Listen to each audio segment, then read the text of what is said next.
குறைந்த விலை நிறைந்த தரம் தங்கள் தேவைகள் அனைத்தும் ஒரே இடத்தில் ஜெயச்சந்திரன் டெக்ஸ்டைல்ஸ். ஃபஸ்ட்டு வைரமுத்து சாரோட லைஃப்பில் காலையில் ஒரு சாங்கு, காலை செஷன்ஸில் ஒரு சாங்கு, மத்தியானம் 2 சாங்கை வந்து வைரமுத்து சாருக்கு ஃபஸ்ட்டு சூளம் படத்தில் தான் ரெக்கார்டிங்கே நடந்துச்சு.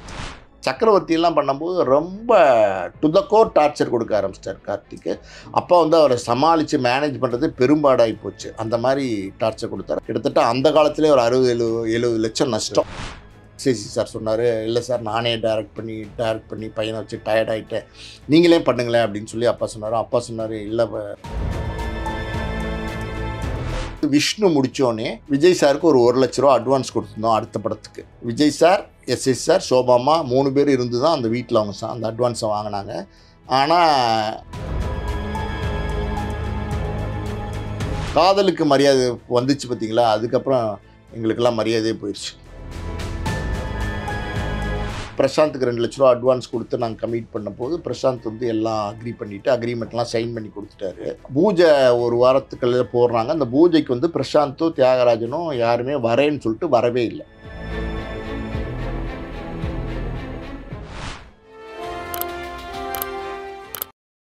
வைரமுத்துக்கு இந்த சூளம் தான் முதல் படம்.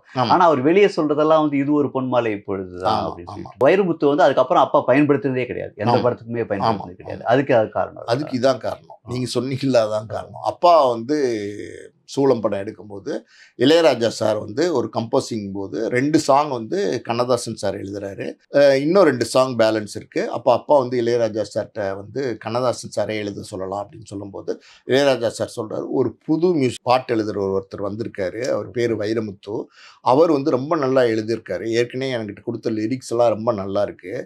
நான் வந்து பாரதி ராஜா சாருக்கும் அவரை சிபாரிசு பண்ணியிருக்கேன். இது ஒரு படம் எடுக்கிறார், நிலங்கள் ஒரு படம், அதுக்கு சிபாரிசு பண்ணியிருக்கேன், நீங்கள் வேணால் அவரை ட்ரை பண்ணி பாருங்கள், கேட்டு பார்க்கலாமா அப்படின்னும் போது அப்பா வந்து சரி வர சொல்லுங்கன்னு சொல்லியிருக்காரு. அடுத்த நாள் கம்போசிங்க்கு ஈவினிங் வைரமுத்து சார் வந்து வந்திருக்காரு. 2 பாட்டை எழுதி கொடுக்க சொல்லியிருக்காங்க. 2 பாட்டும் எக்ஸ்ட்ராடனரியாக எழுதி கொடுத்துருக்காரு. அவரோட திறமையில் வந்து எந்த சந்தேகம் கிடையாது. அப்பாவுக்கு ரொம்ப பிடிச்சி போச்சு. இப்போ அப்பா என்ன சொல்லியிருக்காரு, இவரே நம்ம இந்த பாட்டை கொடுத்துடலாம், யூஸ் பண்ணிக்கலாம்னு சொன்னோன்னே ஃபஸ்ட்டு வைரமுத்து சாரோட லைஃப்பில் காலையில் ஒரு சாங்கு, காலை செஷன்ஸில் ஒரு சாங்கு, மத்தியான செஷன்ஸ், அப்போல்லாம் ஒரு நாளைக்கு 2 சாங் எடுப்பாங்க ரெக்கார்டிங். இப்போல்லாம் மாறி போச்சு. அப்போ காலையில் ஒரு சாங்கு, மத்தியானம் ஒரு சாங்கு, 2 சாங்கை வந்து வைரமுத்து சாருக்கு ஃபஸ்ட்டு சூளம் படத்தில் தான் ரெக்கார்டிங்கே நடந்துச்சு. அன்னைக்கு 2 பாட்டுக்கான சம்பளம் வந்து வைரமுத்து வாங்கிட்டு போனார். அதுக்கப்புறம் நிலகள் படத்துக்கும் அவர் எழுதியிருப்பார் போல், அது நமக்கு கரெக்டாக தெரியாது. ஆனால் முதல் ரெக்கார்டிங் நடந்தது சூளம் படத்துக்கு தான். அதுக்கப்புறம் பார்த்தீங்கன்னா அந்த படம் நிலகள் ரிலீஸ் ஆயிடுச்சு. எனக்கு தெரிஞ்ச நவம்பர் 6ன்னு நினைக்கிறேன், 1980. அந்த படத்தில் அந்த பொன்மாலை பொழுது சாங்கு, மற்ற எல்லா சாங்குமே ஹிட் ஆகி போச்சு. ரிலீஸ் ஆனது அதான் முதல்ல, அதெல்லாம் ரிலீஸ் ஆனது அதான் முதல்ல. ரெக்கார்டிங் ஆனது சூளம் படத்தில், முதல் சம்பளம் வாங்கினது சூளம் படத்தில் தான். புரியுதா உங்களுக்கு? அந்த படத்தினுடைய வெற்றி, அந்த பாடலுடைய வெற்றி வந்து இளையராஜா சார், வைரமுத்து சார் வந்து நான் என்னுடைய முதல் படம் நிலகள்னு சொல்லிட்டார். ஆக்சுவலி சூளம் வந்து 12ஆம் தேதி டிசம்பர் அதே வருஷம் 1980 ரிலீஸ் ஆகுது, ஒரு மாதம் பின்னாடி. ஆனால் இதுதான் என்னோட முதல் படம்னு சொல்லிட்டாரு. பேப்பரில் எல்லா இடத்துலையும் மீடியாவில எல்லாம் சொல்லிட்டாரு. அது அப்பாவுக்கு பார்க்கும்போது அப்பாவுக்கு இல்லை, ஏன்னா நம்ம தான் அறிமுகப்படுத்தணும். நியாயமாக வந்து இது நான் முதல் படம் ரெக்கார்டிங் பண்ணியிருக்கேன், இந்த படத்துக்கு அப்புறம் நான் வந்து இந்த பாட்டு முதல் படமாக ரிலீஸ் ஆயிடுச்சு, இந்த பாட்டு ஹிட் ஆயிடுச்சு அப்படியாவது சொல்லியிருக்கலாம். மொத்தத்திலே வந்து என்னை அறிமுகப்படுத்தினது பாரதி ராஜா சார் போது அப்பாவுக்கு அது வருத்தம். அதனால் அப்பா வந்து அதுக்கப்புறம் வைரமுத்துவை எந்த காலகட்டமே யூஸ் பண்ணிக்கல. சங்கர் கணேஷ் சார் நிறைய படத்துக்கு நமக்கு மியூசிக் பண்ணியிருக்கும் போது ஒவ்வொரு தடவையும் பாட்டு எழுதும்போது சொல்லுவார், நம்ம இந்த பாட்டுக்கு வந்து வைரமுத்து கொடுக்கலாமா அப்படின்னு கேட்பாரு. அப்பா சொல்லுவார், வைரமுத்துக்கு இந்த பாட்டு கொடுத்தா உங்கள் வேலையே போயிடும் அப்படின்னு சொல்லிடுவார் அப்பா. இல்லைண்ணா அப்படின்னு, அது வேண்டாம், வைரமுத்து சார் வேண்டாம், எனக்கு உடன்பாடு இல்லை, எனக்கு விருப்பம் இல்லை, நான் பயன்படுத்த மாட்டேன் அப்படின்னு சொல்லி கடைசி வரைக்கும் வைரமுத்து சாரை அப்பா எந்த படத்துலையுமே பயன்படுத்தவே இல்லை. அதில் ஒரு ஸ்ட்ரிக்டான ஒரு தயாரிப்பாளராக வந்திருக்காரு. இளையராஜா விஷயத்திலும் சரி, வைரமுத்து விஷயத்துலையும் சரி ஒரு ஸ்ட்ரிக்டான ஒரு. இளையராஜா வைரமுத்து மட்டும் கிடையாது, நிறைய விஷயங்களில் வந்து அப்பா வந்து ஒரு மிலிட்ரி மேன் மாதிரி இருந்திருக்காரு சினிமாவில். இன்றைக்கும் நீங்கள் போனீங்கன்னா அவர் ஒரு மிலிட்ரி மேன். அவர் ஒரு சிவாஜி சொன்னார் இல்லையா, கமாண்டர் அப்படின்னு சொன்னார்ல, அந்த மாதிரி வந்து தான் ஒரு டிசிப்ளின் லைஃப் தான் அப்பா லீட் பண்ணார். சினிமா இண்டஸ்ட்ரிலையும் அந்த பிரின்சிபல்ஸையும் அந்த கொள்கையும் கடைப்பிடிக்கிறது ரொம்ப கஷ்டம். அப்படிப்பட்ட சினிமா இண்டஸ்ட்ரியில் அதை ஸ்ட்ரிக்டாக கடைப்பிடிச்சார். அதனால் அவருக்கு வந்த நிறையா வாய்ப்புகள்லாம் அவர் தவற விட்டார். எல்லாம் இருந்துச்சு, அதெல்லாம் வேற விஷயம். ஆனா அவர் அதை பத்தியும் பெருசா சட்டப்படல, கவலைப்படல. அவருடைய அதிக படங்கள்ல ஹீரோ வந்து சிவகுமார். ஆமா, சிவகுமார் அப்படி அவருக்கு எப்படி சிங்க் ஆச்சு? சிவகுமார் சார் வந்து தீர்ப்புகள் திருத்தப்படலாம்னு நம்ம பேனர் ஆஸ்கார் மூவிஸ் பேனரில் 2வது படம் எடுக்கும்போது சிவகுமார் சாரை ஃபஸ்ட்டு டைமாக அப்ரோச் பண்ணுறாரு. ஒரு கதை சொல்லணும், ஒரு சஸ்பென்ஸ் கதை அப்படின்னு சொல்கிறாரு. சிவகுமார் சார் வாங்கன்னு சொல்கிறாரு. சஸ்பென்ஸ் கதை ஒரு ஈவினிங்கில் வந்து சிவகுமார் சார் வீட்டில் போய் கதை சொல்கிறாரு.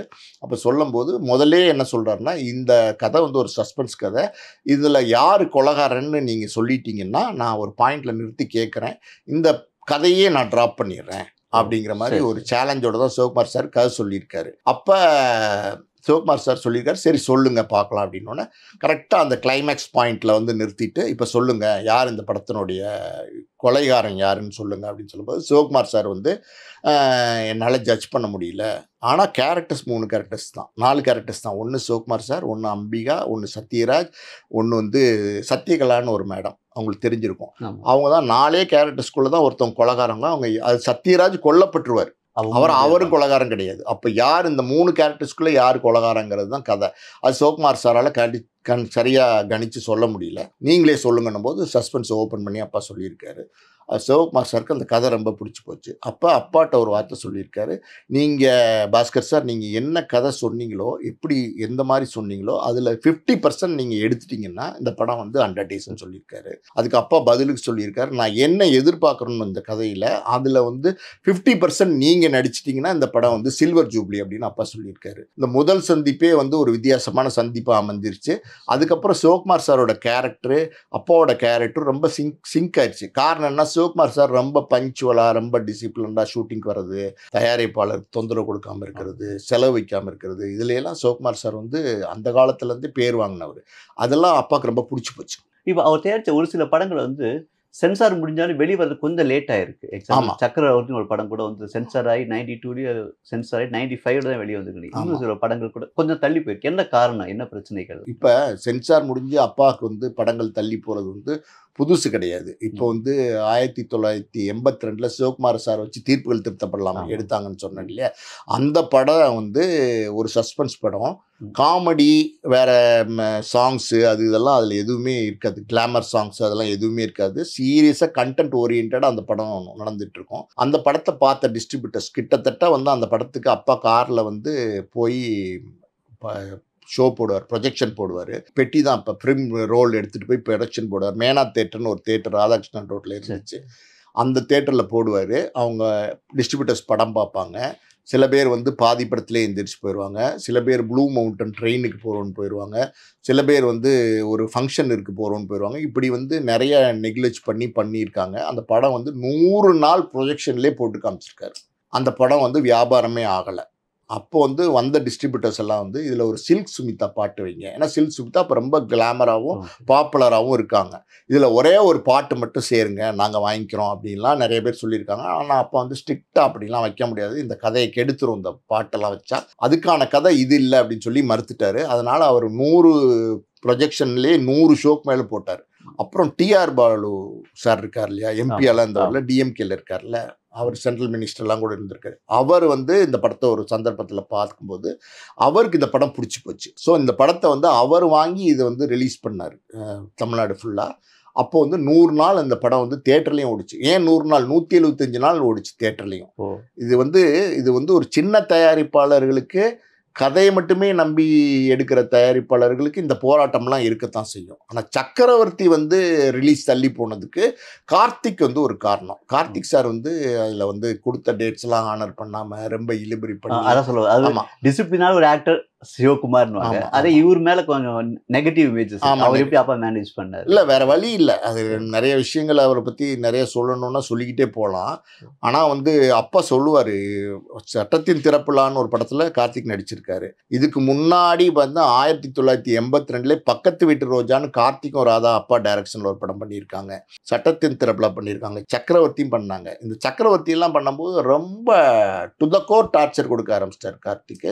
அப்பா வந்து அவரை சமாளித்து மேனேஜ் பண்ணுறது பெரும்பாடாகி போச்சு. அந்த மாதிரி டார்ச்சர் கொடுத்தாரு. கிட்டத்தட்ட அந்த காலத்திலே ஒரு 60-70 லட்சம் நஷ்டம். டார்ச்சர்னா கால் ஷீட் சொதப்பல். கால் ஷீட் சொதப்பல் தான், வேற என்ன டார்ச்சர். வர்றதுன்றது வரமாட்டார். செட்டு போட்டு வெயிட் பண்ணிட்டு இருப்போம். ஷூட்டிங் வந்து எல்லாரும் யூனிட்டில் அசம்பிள் ஆகிருப்பாங்க, ஆனால் அவர் வரமாட்டார். இந்த மாதிரி டார்ச்சர் கொடுத்துட்டு இருந்தார். ஆனால் அப்பா கூட நல்ல நல்ல பையன்தான் கார்த்திக். ஆனால் வந்து என்னன்னு தெரியல, இப்படி ஹேபிட்ஸ்க்கு அடிமையாகி கெட்டு போயிட்டாருன்னு சொல்லுவார். கார்த்திக் எங்களுக்கு டேட்ஸ் கொடுக்கும்போதெல்லாம் பார்த்தீங்கன்னா, சட்டத்தின் திறப்பில் டேட்ஸ் கொடுக்கும்போது வருஷம் 16 வந்து பயங்கர ஹிட்டாக ஓடிட்டு இருக்கு, பாசில் படம் குஷ்புவோட சேர்ந்து. அப்போ வந்து சட்டத்தின் திறப்பில் டேட்ஸ் கொடுத்தாரு. அப்புறம் பார்த்தீங்கன்னா சக்கரவர்த்தி டேட்ஸ் கொடுக்கும்போது கிழக்கு வாசல் பயங்கரமாக ஓடிக்கிட்டு இருக்கு, ஆர் உதயகுமார் படம். அப்போ வந்து சக்கரவர்த்தி டேட்ஸ் கொடுத்தாரு. ஆனால் வந்து அதை வந்து ஹானர் பண்ணாமல் அது கண்ணா புண்ணான்னு இது பண்ணதுனால லாபமாக மாற வேண்டிய படம் கார்த்திக்கினுடைய ஆக்டிவிட்டீஸால் நஷ்டமாக மாறிடுச்சு. அதோட பர்சனல் கேரக்டர்ஸ் நம்ம ரொம்ப அதை பற்றி பேசி என்ன பிரயோஜனம் இருக்குது, காலமும் கடந்து போச்சு. அதுக்கப்புறம் உள்ளத்தை அள்ளித்தா வந்து ஓடினதுக்கப்புறம் கார்த்திக் சார் நம்ம அப்பா ஆஃபீஸ்க்கே தேடி வந்தார். திடீர்னு ஒரு நாளைக்கு சர்ப்ரைஸாக ஒரு ஈவினிங்கில் வந்தார். என்ன கார்த்தி, அப்பான்னு தான் கூப்பிடுவார் அப்பாவை. என்ன கார்த்தி திடீர்னு வந்திருக்கு அப்படின்னு. அப்பா ஒன்றும் இல்லைப்பா அப்படின்னு சொல்லிட்டு உங்கள்கிட்ட கொஞ்சம் பேசலான்னு வந்திருக்கேன் அப்படின்னு சொல்லிட்டு உட்காந்து பேசிட்டு ஒரு காஃபி சாப்பிட்டு என்ன சொன்னார்னா, உள்ளத்தடித்தா வந்து சூப்பர் ஹிட்டாக ஓடிக்கிட்டு இருக்கு. இந்த நேரத்தில் சக்கரவர்த்தியில் தெரிஞ்சோ தெரியாமலோ சில தப்பெல்லாம் செஞ்சுட்டேன்ப்பா, நான் டேட்ஸ்லாம் ஆனர் பண்ண உங்களுக்கு நஷ்டத்தை ஏற்படுத்திட்டேன். எனக்கு அது இன்றைக்கும் மனசில் வந்து ஒரு சுமையாக இருக்குது. நான் வந்து உங்களுக்கு வந்து உள்ளத்தடித்தா ஓடுறதுனால ஒரு டேட்ஸ் இம்மீடியட்டாக அடுத்த படத்துக்கு தரேன், சுந்தர் சியை வச்சே நான் பண்ண சொல்கிறேன், நீங்கள் பண்ணுங்கப்பா, உங்களுக்கு அதில் லாபம் கிடைக்கும் அப்படின்னு சொன்னார். அப்பா வந்து ரொம்ப யோசனை பண்ணிட்டு அது வேண்டாம் அப்படின்னு மறுத்துட்டார். ஏன்னா மறுபடியும் போயிட்டு மறுபடியும் ஏதாவது சிக்கல் வந்துடக்கூடாது அப்படின்னு சொல்லிட்டு, வேண்டாம் தம்பி, நீ நல்ல எண்ணத்தோடு தான் வந்திருக்க, ரொம்ப சந்தோஷம், ஆனால் வந்து அது வேண்டாம், அப்புறம் பார்த்துக்கலாம், நான் இப்போ ப்ரொடக்ஷன் பண்ணுறது இல்லை அப்படின்னு சொல்லி அனுப்பிச்சி விட்டார். இப்போ விஜய் பண்ண முதல் வெளிப்படம் வந்து உங்களோடது, அதை நீங்க தான் தயாரிச்சீங்க இல்லையா? அது விஷ்ணு. அந்த படம் எப்படி அமைஞ்சது சார்? சார் அந்த படம் வந்து ரசிகன் படம் வந்து எல்லா பக்கமும் நல்லா ஓடிட்டு இருந்துச்சு. அப்போ நான் காலேஜ் படிச்சுட்டு இருந்தேன். நிறையா ரசிகனுடைய படங்களில் ஒரு 4-5-7-8 தடவை வந்து தேவி கல்லால் ஓடிட்டு இருந்துச்சு, பார்த்தேன். இப்போ அப்பாட்ட சொன்னேன், இந்த எஸ்ஏ சந்திரசேகரோட சாரோட சன்னு விஜய்னு ஒரு பையன் நல்லா நடிச்சிருக்காரு ரசிகனில், கிளாமராக இருந்துச்சு படம் சங்கவியோட. அதனால் அது வந்து காலேஜ் ஸ்டூடெண்ட்ஸு யங்ஸ்டர் மத்தியிலலாம் கொஞ்சம் பேசப்பட்டது அந்த காலத்தில். அதனால் நான் அப்பாட்ட சொன்னேன். அப்பா வந்து சொன்னார், என்னடா புதுசாக அப்கமிங்காக பேரே தெரியாத ஒரு நடிகனை வச்சு படம் பண்ண சொல்கிறீ அப்படின்னு கொஞ்சம் தயக்கம் காட்டினார்.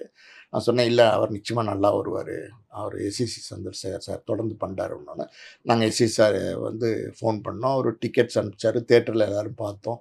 பார்த்துட்டு எல்லாருக்குமே அப்பாக்கெல்லாம் கூட படம் பிடிச்சிருச்சு. ஓகே பண்ணலாம், இதே சங்கவி விஜய் பேர்லேயே ஒரு படம் பண்ணி கொடுங்க, நீங்களே டைரக்ட் பண்ணி கொடுங்கன்னு சொல்லும்போது அப்பா எஸ்எஸ்சி சார் சொன்னார், இல்லை சார் நானே டைரக்ட் பண்ணி பையனை வச்சு டயர்ட் ஆகிட்டேன், நீங்களே பண்ணுங்களேன் அப்படின்னு சொல்லி அப்பா சொன்னார். அப்பா சொன்னார், இல்லை சந்திரசேகர், நான் வந்து டைரக்ஷன்லேருந்தே சக்கரவர்த்திக்கு அப்புறம் ரிட்டையர் ஆகிட்டேன், டயர்ட் ஆகிடுச்சு, அதனால் இனி வேண்டாம் டைரக்ஷன், நீங்கள் டைரக்ஷன் பண்ணுங்கள், அது அந்த பையனை வச்சு நீங்களே பண்ணி எடுத்து விடுங்க, ஒரு லாபம் வர மாதிரி நல்ல ப்ராஜெக்டாக பண்ணி கொடுங்கன்னும் போது அப்போ வந்து அவர் விஷ்ணு படம் பண்ணி கொடுத்தாரு. அது நல்ல ப்ராஃபிட்டான படமாக எங்களுக்கு அமைஞ்சிச்சு. இப்போ விஜய் வந்து ஒரு உச்சத்தை நோக்கி போயிட்டு இருக்காரு. ஆமாம். அதுக்கப்புறம் விஜய் கூட பேசுறது உண்டா? அவருடைய முதல் தயாரிப்பாளர் நீங்கள்? வெளி தயாரிப்பாளர் முதல்ல சம்பளம் கொடுத்தது அவருக்கு நாங்கள் தான். 3 லட்சம் சம்பளம் அந்த படத்தில். அந்த 3 லட்சம் விஜயோட முதல் சம்பளம் இல்லையா? முதல் சம்பளம், வெளிப்படத்தில் முதல் சம்பளம். அது வரைக்கும் அவங்க அப்பாவே தான் தயாரிச்சார். அந்த 3 லட்சம் தான் இன்னைக்கு வந்து பல கோடிகளாக, 300 கோடியாக கிட்டத்தட்ட மாறிடுச்சு. அதுக்கப்புறம் வந்து பிரியமானவளே, அப்புறம் பூவே உனக்காக, அது இதுன்னு நிறைய படங்கள் அவர் பண்ணிகிட்டு இருக்கும்போதெல்லாம் எஸ்சிசி சார் வந்து அந்த டபுள் பாசிட்டிவ்னு அப்போ பார்ப்பாங்க. அப்போ பார்க்கும்போது டபுள் பாசிட்டிவ்க்கு அப்பா கூப்பிடுவார். இன்னொரு முக்கியமான விஷயம் இதில் என்ன அப்படின்னா, நாங்கள் வந்து விஷ்ணு முடித்தோடனே விஜய் சாருக்கு ஒரு 1 லட்ச ரூபா அட்வான்ஸ் கொடுத்துருந்தோம் அடுத்த படத்துக்கு. எஸ்எஸ்சி சார் எங்களுக்கு ஒரு படம் பண்ணித்தரேன்னாரு. விஜய் சார், எஸ்எஸ்சி சார், சோபாமா 3 பேர் இருந்து தான் அந்த வீட்டில் அவங்க அந்த அட்வான்ஸை வாங்கினாங்க. ஆனால் அந்த படம் பண்ணவே இல்லை அவங்க. ஆனால் அடுத்தடுத்த படங்கள் பண்ணும்போது சார் உங்களுக்கு பண்ணுறேன்னு தள்ளி போட்டுகிட்டே போனார். ஆனால் எல்லா படத்தோட டபுள் பாசிட்டிவ் கூப்பிட்டு அப்பாவையும் என்னை கூப்பிட்டு ரிவ்யூலாம் கேட்பார். ஏதாவது கரெக்ஷன் இருந்தால் அதை சேர்த்து ஜாயின் பண்ணி பண்ணுவார், எல்லாம் பண்ணார். காதலுக்கு மரியாதை வந்துச்சு பார்த்தீங்களா, அதுக்கப்புறம் எங்களுக்கெல்லாம் மரியாதையே போயிடுச்சு. அதோட படமே பண்ணாமல் விட்டு போயிட்டார். அந்த பணம் தந்துட்டாங்களா? அந்த தந்தாரா அப்படிங்கிறத விட நாங்கள் வந்து எங்கள் அப்பா வந்து பார்த்தாரு, சரி இவர் இனிமேல் தரமாட்டார் அப்படின்னு தெரிஞ்சுட்டு திருப்பி கேட்டார், கொடுத்துட்டான். அப்போ நீங்கள் எதிர்பார்த்தீங்களா இந்த உச்சத்துக்கு வந்து விஜய் வருவார்? நீங்கள் எதிர்பார்த்தீங்களா? ஆமாம், விஜய் ஒரு பெரிய ஸ்டாராக வருவார் அப்படிங்கிறத நான் கண்டிப்பாக எதிர்பார்த்தேன் விஷ்ணு படம் எடுக்கும்போது. ஆனால் இவ்வளோ பெரிய உச்சம் இவ்வளோ பெரிய உயரம் அடைவார் அப்படிங்கிறத நான் எதிர்பார்க்கல. அதாவது லைம் லைட்டில் இருக்கிற ஒரு 10 ஹீரோஸில் முக்கியமான ஒரு 10 ஹீரோவில் ஒரு ஹீரோ வருவார், நல்ல ஸ்டாராக வருவார்னு நினச்சேன். ஆனால் இவ்வளோ பெரிய உயரத்தை அடைவார்னு நான் எதிர்பார்க்கேன். இப்போ அப்பா வந்து பல பேரை வந்து லிஃப்ட் பண்ணி விட்டுருக்காரு சினிமா ஃபீல்டில். அவருடைய கடைசி காலத்தில் யாரெல்லாம் அவரோட நெருக்கமாகவே இருந்தாங்க சார்? சார் அவரோட கடைசி காலத்தில் சிவகுமார் சார், அப்புறம் வந்து சங்கர் கணேஷ் இருக்கார் இல்லையா, அவரோட கணேஷ் சார், இப்படி வந்து cinema C V Rajendran sir, K R sir, அப்புறம் வந்து ஜானகிராமன் மோகமுல் ப்ரொடியூசர், அவர் எல்லாம் வந்து நெருக்கமாக இருந்தாங்க எல்லாம் கடைசி காலத்தில். ஒரு குரூப் இருப்பாங்க, ஏஎஸ் பிரகாசம், கேஆர், அப்புறம் கலைஞான சார், அப்புறம் வந்து ஜானகிராமன் சார், அவங்கெல்லாம் வந்து அப்பாவுக்கு நெருக்கமாக இருந்தாங்க கடைசி. அவர் வந்து தயாரிப்பாளர் சங்கத்திலையும் செயலாளர் இருந்தார். ஆமாம் சரி. அப்போ அவர் என்னெல்லாம் மாற்றங்களை கொண்டு வந்திருக்காரு? ஆமாம், தயாரிப்பாளர் சங்கத்தில் ஒரு 3 தடவையோ 4 தடவையோ செயலாளர் இருந்தார். அப்போ வந்து நிறைய, அதாவது வந்து அங்கே நிறைய பஞ்சாயத்துக்கள்லாம் வரும். அப்போ பஞ்சாயத்துக்கெல்லாம் வரும்போது அவர் ரொம்ப ஸ்ட்ரிக்டாக ஹேண்டில் பண்ணுவார். மற்றவங்கலாம் கொஞ்சம் லிபரலாக இருந்தாங்கன்னா இல்லை முடியாது அப்படின்னு ஹேண்டில் பண்ணுவார். அது வந்து எப்படி சொல்கிறது, அது வந்து நிறைய பேருக்கு பிடிக்காது ஸ்ட்ரிக்ட். ஒரு உதாரணமாக ஒரு விஷயம் சொல்லணும் அப்படின்னா, ஜாக்பாட் சீனிவாசன் ஒரு ப்ரொடியூசர் இருந்தார். ஒரே ஒரு உதாரணம் சொல்கிறேன். அந்த ப்ரொடியூசர் வந்து ராமராஜனுக்கு பீக்கில் இருக்கும் போது அவர் ஆல்ரெடி நளினியை வச்செல்லாம் படம் எடுத்தவர், அந்த நிறைய படம் எடுத்தவர். ஜாக்பாட் சீனிவாசன் எல்லாருக்குமே தெரியும் இண்டஸ்ட்ரியில். அவர் வந்து நளினிகிட்ட பேசி ராமராஜனும் நளினி இருக்கும்போது ஒரு 5 lakhs கொண்டு போய் அட்வான்ஸ் கொடுத்துருக்காரு. அது எந்த வருஷம்லாம் தெரியல. அப்போ வந்து ராமராஜன் தேதி கொடுக்குறேன்னு அவருக்கு தேதியே கொடுக்கல. ஒரு 4-5 வருஷம் ஆயிடுச்சு. அப்புறம் பணத்தையாவது திருப்பி கொடுத்துருப்பா அப்படி வட்டியோட அப்படின்னும் போது, வட்டி இல்லாமல் நான் பணத்தை கொடுத்துட்றேன் அப்படிங்கிற மாதிரி சொல்லியிருக்காரு. இவர் சொல்லியிருக்காரு, நான் வட்டிக்கு வாங்கி 5 ரூபா வட்டிக்கு வாங்கி கொடுத்துருக்கேன், 5 வருஷம் ஆச்சு. நீ வந்து 5 லட்சத்தை வச்சு வட்டி இல்லாமல் திருப்பி கொடுத்தா நான் சாதாரண சின்ன தயாரிப்பாளர், நான் தாங்குவேனா இவ்வளோ இதை வட்டியை, நான் தாங்குவேனா 5 வருஷம் வட்டியை? தேதி கொடுக்குறேன்னு தான் நான் வாங்கினேன், தேதி கொடுக்கலேன்னு சொல்கிறேன், பரவாயில்ல பணத்தை கொடுத்துருனா வட்டியோட கொடுத்துரு அப்படின்னு சொல்லும்போது அவர் வந்து ராமராஜன் வந்து வட்டியோட கொடுக்க மறுத்துட்டாரு போல். அப்போ இது கம்ப்ளைண்ட்டாக தமிழ் தயாரிப்பாளர் சங்கத்துக்கு வருது, செக்ரட்டரி அப்பா இருக்கும்போது. அப்போ வந்து ஒரு மீட்டிங்கில் ராமராஜனையும் கூப்பிட்டு விட்றாங்க. ராமராஜன் வந்து ஒரு 4-5 கார் பின்னாடி வர மாதிரி முன்னாடி ஒரு காரில் வந்து இறங்குறாரு. வெள்ளை வேட்டி வெள்ளை சட்டை போட்டு வராரு. கூட ஒரு பாடி கார்ட்ஸ் மாதிரி, இப்போ வந்து பாடி கார்ட்ஸ் வச்சுக்கிறாங்கல்ல, அப்போ வந்து பாடி கார்ட்ஸ் மாதிரி நிறைய பேர் கூட. அப்போ வந்து உள்ளே வந்து உட்காடுறாரு. உட்காந்துட்டு என்ன பஞ்சாயத்து அப்படின்னு கேட்குறாரு. சார் இந்த மாதிரி பணம் கொடுத்துருக்கு கேட்குறாரு, வட்டியோட கொடுத்துருங்க அப்படின்போது, நான் வட்டியோட எல்லாம் தரமாட்டேன் அப்படிங்கிற மாதிரி முதல் ஆள் தகராறு பண்ணுறாரு. அப்போ வந்து ஜாக்பாட் சீனிவாசன் சார் வந்து எந்திரிச்சு, தம்பி நான் உங்களுக்கு வந்து மஞ்சப்பையில் கூப்பிட்டு வந்து கொடுத்தேன், நீங்கள் இப்படி பண்ணலாமா, நான் கஷ்டப்பட தயாரிப்பாளர், எனக்கு சிரமம் கொடுக்காதீங்க, நீங்கள் பேர் கோடியாக சம்பாரிச்சிக்கிட்டு இருக்கிறீங்க, என்னோடய பணத்தை வட்டியோட கொடுங்கன்னு கேட்குறேன், 5 ரூபா வட்டியில் என்ன கூட ஒரு 3 ரூபா 4 ரூபா வட்டியாவது போட்டு கொடுங்க அப்படின்னும் போது, என்ன சார் 5 ரூபா உங்களுக்கு அட்வான்ஸ் கொடுத்தேன், 5 ரூபாய்க்கு அட்வான்ஸ் கொடுத்தேன்னு நீங்கள் வந்து சொல்லிக்கிட்டே இருக்கீங்க, விசாத் 5 ரூபா அதை கொடுத்துட்டு இந்த பேச்சு பேசிகிட்டு இருக்கீங்க, கம்ப்ளைண்ட்லாம் கொடுத்து, இதெல்லாம் ஒரு அமௌண்ட்டாக எனக்கு அப்படிங்கிற மாதிரி ஒரு வார்த்தையை விட்டார் போல் சபையில். அப்போ அப்பா வந்து ரொம்ப கண்டிச்சிருக்காரு ராமராஜனை, இந்த மாதிரிலாம் பேசக்கூடாது, ஒரு சபையில் வந்து சபை நாகரிகத்தோடு பேசுங்க, நீங்கள் எவ்வளோ பெரிய நடிகராக வேணா இருக்கலாம், யாராக வேணா இருக்கலாம், அதான் வந்து பப்ளிக்கில் ஒரு 20 பேர் இருக்காங்க தயாரிப்பாளர், அவங்க எங்களுக்கெல்லாம் என்ன மரியாதை நீங்கள் கொடுக்குறீங்க, இந்த மாதிரி பேசுனீங்கன்னா என்ன அர்த்தம் அப்படிங்கிற மாதிரி அப்பா கண்டிச்சிருக்காரு. அப்போ அந்த ஜாக்பாட் சீனிவாசன் சாரும் எந்திரிச்சு இந்த மாதிரி அவர்கிட்ட சொல்லியிருக்காரு, தம்பி இப்படி பேசாதீங்க, நான் வெள்ளிக்கிழமை அதுவுமா மஞ்சப்பையில் வந்து உங்களுக்கு இந்த பணத்தை கொடுத்தேன், என் வைத்தியத்தில் சம்பாதிக்காதீங்க வேணாம் அப்படின்னு சொன்னோன்னே, என்ன சார் இப்படிலாம் பேசுகிறீங்க அப்படின்னு சொல்லிட்டு, என்ன வட்டி 5 ரூபா வட்டி தானே தரேன் அப்படின்னு சொல்லிட்டு ஒத்துக்கிட்டு எந்திரிச்சு போயிட்டார் போல், கொடுத்துட்டார் போல் அந்த பணத்தை. இந்த மாதிரி நிறைய பஞ்சாயத்தெல்லாம் பார்த்துருக்காங்க. நீங்கள் வந்துட்டு ஒரு தயாரிப்பாளராக இருந்திருக்கீங்க, ஆனால் அப்பா வழியில் ஒரு இயக்குனராக வரல. அப்பாவுக்கு அந்த வருத்தம் இருந்துச்சா, நம்ம பசங்க வந்துட்டு? இல்லை, அப்பாவுக்கு நான் சினிமாவுக்கு வரதே பிடிக்கல. ஒரு கவர்மெண்ட் ஜாபுக்கு போயிடணும், நான் எம்காம் படிச்சிருக்கேன், கவர்மெண்ட் ஜாபுக்கு போயிடணும் அப்படிங்கிற மாதிரி அப்பா விருப்பப்பட்டார். அதுக்கு என்னை சேர்த்து விடுறதுக்கான முயற்சியெல்லாம் எடுத்தார். நானாக வந்து நான் அது உடன்படலை, சினிமாவுக்கு தான் நான் வருவேன், சினிமா தான் எனக்கு வேணும் அப்படின்னு சொல்லிட்டு நான் ஒரு 4-5 படம் அசிஸ்டன்ட் டேரக்டரெல்லாம் ஒர்க் பண்ணேன் ஒரு காலகட்டத்தில். அப்போ தான் காதல் ரோஜா வந்து ஆரம்பித்தார். அப்போ விஷ்ணுவும் ப்ரொடக்ஷன் ஃபுல்லாக நான் தான் பார்த்துக்கிட்டு, அது விஷ்ணுக்கு அப்புறம் 4-5 படம் அசிஸ்டன்ட் டேரக்டர் ஒர்க் பண்ணேன். அதுக்கப்புறம் காதல் ரோஜா ஆரம்பிக்கும் போது மறுபடியும் வந்து இந்த ப்ரொடக்ஷனுக்குள்ள வர வேண்டியதாக போச்சு. அந்த காதல் ரோஜாவில் முதல்ல பிரசாந்த் ஹீரோ நடிக்க வேண்டியது. ஆமாம், பிரசாந்த் ஹீரோ நடிக்க வேண்டியது. அதுக்கப்புறம் அது மாற்றினது, அது என்ன காரணத்துக்கு? பிரசாந்துக்கு வந்து 10 லட்ச ரூபா சம்பளம் பேசி 2 லட்ச ரூபா அட்வான்ஸ் கொடுத்தோம் காதல் ரோஜாவில். அப்போ பிரசாந்துக்கு மார்க்கெட்டே கிடையாது. அந்த நேரத்தில். அப்புறம் தியாகராஜன் சார் பார்த்து இந்த படம் வந்து நான் ஒத்துக்கிறேன், ரொம்ப சந்தோஷம். கேஆர் வந்து இப்போ தொடர்ந்து ஹிட்ஸ் கொடுத்துட்ருக்காரு. இந்த வனஜா கிரிஜா என்னென்னமோ படம்லாம் கொடுத்து, அலெக்சாண்டர் அப்படி, தாலி புதுசு அப்படி இப்படின்னு கொடுத்துட்ருக்காரு. அதனால் கேஆர் படம்னும் போது வில்லிங்காக ஒத்துக்கிட்டாரு. அது ஒரு நல்ல லவ் சப்ஜெக்ட் அது ஆக்சுவலி, அந்த காதல் ரோஜா வந்து. அப்போ பிரசாந்துக்கு 2 லட்ச ரூபா அட்வான்ஸ் கொடுத்து நாங்கள் கமிட் பண்ண போது பிரசாந்த் வந்து எல்லாம் அக்ரி பண்ணிவிட்டு அக்ரிமெண்ட்லாம் சைன் பண்ணி கொடுத்துட்டாரு. பூஜை ஒரு வாரத்துக்குள்ள போடுறாங்க. அந்த பூஜைக்கு வந்து பிரசாந்தும் தியாகராஜனும் யாருமே வரேன்னு சொல்லிட்டு வரவே இல்லை. அப்போ வந்து ரொம்ப டென்ஷன் ஆகிறாரு. ஏன்னா ஒரு ஹீரோக்கு நம்ம அட்வான்ஸ் கொடுத்துருக்கோம், ஒரு படத்தினுடைய பூஜை வந்து பிரசாந்தை வச்சு பண்ணுறோன்னு சொல்கிறோம். பிரசாந்தை வச்சு பண்ணுறோன்னு சொல்லும்போது பிரசாந்தே வரலைன்னா, அப்புறம் ஹீரோ வரலைன்னா அந்த படத்துக்கு என்ன மரியாதை இருக்கும்? அதனால் அப்பா ரொம்ப டென்ஷன் ஆகிறாரு. சரி என்ன 2ல் 1 பார்த்துக்கலாம் அப்படின்னு சொல்லி ஒரு முடிவு பண்ணுறாரு.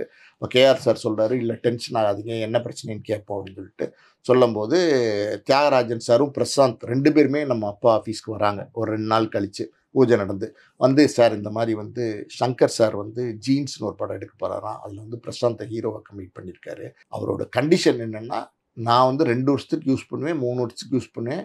ஆனால் அந்த காலகட்டங்களில் இப்போ இருந்து என்னுடைய ஜீன்ஸ் படத்தில் மட்டும்தான் நடிக்கணும், நான் எப்போ கூப்பிட்டாலும் வரணும், இதுக்கு நடுவில் எந்த கமிட்மெண்ட் இருந்தாலும் நான் புக் பண்ண மாட்டேன் அப்படின்னு சொல்லும்போது, நான் பாஸ்கர் சார் படம் ஒன்று கமிட்டாக இருக்கேன், அதை மட்டும் முடிச்சு கொடுக்குறேன். முடியவே முடியாது, நீங்கள் நான் வந்து இன்னொரு 15 நாளில் ஷூட்டிங் போகிறேன், எல்லாம் ஃபாரின் லொக்கேஷனு, அதனால் நீங்கள் வந்து அந்த அக்ரிமெண்ட்டை கேன்சல் பண்ணால் உங்களை புக் பண்ணுறேன், இந்த அக்ரிமெண்ட்டை கேன்சல் பண்ணலைன்னா நான் உங்களை புக் பண்ணல, வேறு ஹீரோ சூஸ் பண்ணிக்கிறேன்னு சொல்லிட்டார் சார்.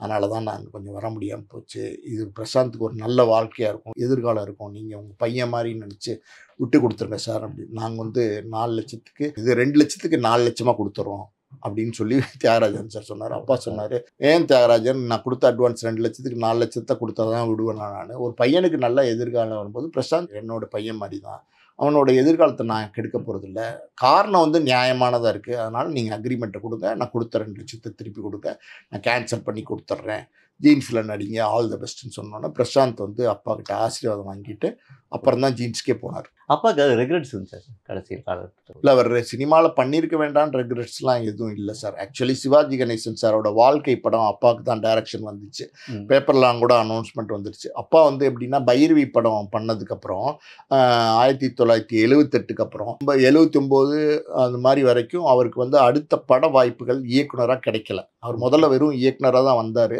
அவரோட ஏம் வந்து இயக்குனராக சாதிக்கணுங்கிறது மட்டும்தான், தயாரிப்பாளராக மாறணுங்கிறது அவருக்கு எண்ணமே கிடையாது. 1.5 வருஷமாக வாய்ப்பே பைரவி சூப்பர் ஹிட்டாக ஓடிட்டுருக்கு. ரஜினி ஒரு பக்கம் பெரிய ஹீரோ ஆகிட்டார், கலைஞானன் சார் ஒரு பக்கம் பெரிய ப்ரொடியூசர் ஆகிட்டார்.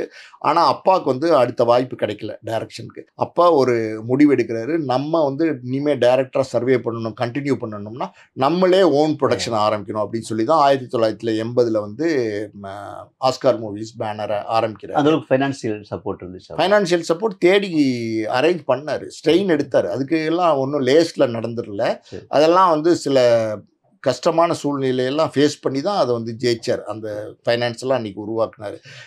அதுக்கு அடித்தளமாக இருந்தது பைரவி படம். ஏன்னா பைரவி படம் வந்து நல்லா இயக்கியிருந்தார், அது ஒரு வெற்றி படமாக ஓடிட்டு இருந்துச்சு. அதனால் ஃபைனான்ஸ் பண்ணுறவங்க ஓகே பைரவி டைரக்டராக நாங்கள் பண்ணுறோம் அப்படின்னு சொல்லி முன்னுக்கு வந்தாங்க. அப்போ அப்பா வந்து வெளிப்படமே அதுக்கப்புறம் பண்ணலை, ஒரு பாலிசியாக வச்சுக்கிட்டாரு, யாருக்குமே வெளிப்படம் பண்ணுறதில்ல, நம்மளே நம்ம பேனரில் பண்ணுவோம், நம்ம வாய்ப்பு வேணும்னு தேடி போகும்போது யாரும் நமக்கு வாய்ப்பு தரல. இப்போ நம்ம வந்து தீர்ப்பில் திருத்தப்பலாம், தண்டிக்கப்பட்ட நாயங்கள், பௌர்ணமி தொடர்ந்து ஹிட்டு கொடுத்ததுக்கப்புறம் 3 ஹிட்டு படம் கொடுத்தா டேரக்டரை விடுவாங்களா அவர் தமிழ் சினிமாவில்? எல்லா தயாரிப்பாளரும், எல்லா உச்சத்தில் இருக்கிற தயாரிப்பாளரும் அன்னைக்கு அப்பாவை தேடி வந்திருக்காங்க. எல்லா பேனர்லேருந்தும் வந்தாங்க, ஏவிஎம்லேருந்து கோவை தம்பிலேருந்து எல்லாருமே வந்தாங்க. அப்பா வந்து யாருக்குமே பண்ணலை. அப்போ தான் வந்து சிவாஜி கணேசன் படம் வந்து பண்ண சொல்லி சிவி ராஜேந்திரன் சார் வந்து அப்பா வந்து ரொம்ப கம்பல் பண்ணார், பாஸ்கர் இந்த படத்தை நீ விட்டுறாத, இது வந்து சிவாஜி அண்ணன் படம், இந்த மாதிரி ஒரு படம் வந்து ஒரு லைஃப் கேரியரில் பண்ணிடணும், நான் நிறையா படம் பண்ணிட்டேன், நீ பண்ணிடு இந்த படத்தை, நீ பண்ணு அப்படின்னு சொல்லி கம்பல் பண்ணி அந்த அட்வான்ஸ் வாங்கி கொடுத்தாரு சித்ரா லட்சுமணன் சார். ஆனால் அட்வான்ஸை வாங்கிட்டாரே தவிர அப்பாவுக்கு வந்து உள்ளுக்குள்ளே வெளிப்படம் பண்ணுறதுலேன்னு ஒரு பாலிசி வச்சுருக்கோம். அப்படி இருக்கும்போது எதுக்கு நம்ம இந்த ஒரு படத்துக்காண்டி அந்த பாலிசி ஸ்டெப் அவுட் பண்ணி பண்ணணும், அது வேண்டாம் அப்படின்னு சொல்லிட்டு சில நாட்கள் யோசனைக்கு அப்புறம் அந்த அட்வான்ஸை திருப்பி கொடுத்துட்டு சிவாஜி கணேசன் சார் படத்தை பண்ண மறுத்துட்டாரு. அது காரணம் வந்து வெளிப்படம் பண்ண வேணாம் அப்படிங்கிறது தான். நிறைய பேர் சொன்னாங்க அவர் கொஞ்சம் திமிரா இருக்காரு, டஃப்பாக இருக்காரு, சிவாஜி படமே வேணான்னு சொல்லிட்டாரு அப்படிங்கிறது. உண்மை வந்து வெளிப்படம் பண்ண வேண்டாம், நம்ம பாலிசிலேருந்து வெளில போக வேண்டாம் அப்படிங்கிறது தான் உண்மை. இல்லை அவருக்கு தான் ட்ரீம் ப்ராஜெக்ட் பண்ண நினச்சி பண்ண முடியல அந்த மாதிரி ஏதாவது இருக்கா? இல்லை அப்படி ஒன்றும் ட்ரீம் ப்ராஜெக்ட்லாம் நினைக்கல சார். அதாவது வந்து ஒரு டைரக்டர் அவருடைய தாட்ஸ் வந்து வெறும் டைரக்டராக மட்டும் இருந்தால் நிறைய விஷயங்கள் கொண்டு வரலாம். இப்போ ப்ரொடியூசராக மாறும்போது இந்த ஃபைனான்சியல் டிஃபிகல்ட்டிஸ்னு ஒன்று இருக்குது பார்த்தீங்களா, அது வந்துடுது. அந்த ப்ரெஷர் வந்து அந்த ஒரே ஆள் ஒரு டைரக்டர் ஒரே ஆள் ப்ரொடியூசர்னும் போது அந்த ஃபைனான்சியல் டிஃபிகல்ட்டிஸ் வந்து அவங்கள வந்து அழுத்தம் கொடுக்க ஆரம்பிச்சு. இப்போ ஒரு படம் லாஸ் ஆயிடுச்சுன்னு வச்சுக்கோங்க, மன அழுத்தம் வந்து அடுத்து நல்ல ஸ்கிரிப்ட் பண்ண முடியாமல் போயிடுது. மற்றபடி வந்து அவர் ட்ரீம் ப்ராஜெக்ட் அப்படிலாம் ஒன்று இருந்தார் அப்படிங்கிற மாதிரிலாம் எனக்கிட்ட எதுவும் சொன்னதில்லை. தன்னுடைய சினிமா வாழ்க்கையில் அவர் திருப்திகரமாக இருந்திருக்காரு. சினிமா வாழ்க்கையில் முழு திருப்தியாக இருந்தார். அதுக்கு நான் வந்து அவர் அதை பெருசாக நினைக்கல. பட் நான் வந்து ஒரு விஷயம் சொல்கிறேன் கேளுங்க. ஒரு ப்ரொடியூசர் டைரக்டரோட கேரியரில் இன்றைக்கி வந்து சூப்பர் ஸ்டாராக இருக்கிற ரஜினிகாந்தும் அவர் தான் ஹீரோவாக இன்ட்ரடியூஸ் பண்ணி ஃபஸ்ட்டு படம் எடுத்து பைரவி படம் பண்ணியிருக்காரு. இன்றைக்கி வந்து இன்னொரு சூப்பர் ஸ்டார் இருக்கிற விஜயும் முதல் வெளி பேனரில் நம்ம படம் பண்ணியிருக்கோம். இதோட எங்கள் பேனருக்கு இது பெரிய விஷயம் தானே, பெரிய ரெகக்னைசேஷன், பெரிய பெருமை தான் இது எங்களுக்கு. இவ்வளோ நேரம் உங்கள் அப்பாவை பற்றி பல விஷயங்கள் சொன்னீங்க. கண்டிப்பாக. நன்றி சார். நன்றி சார். நன்றி சார்.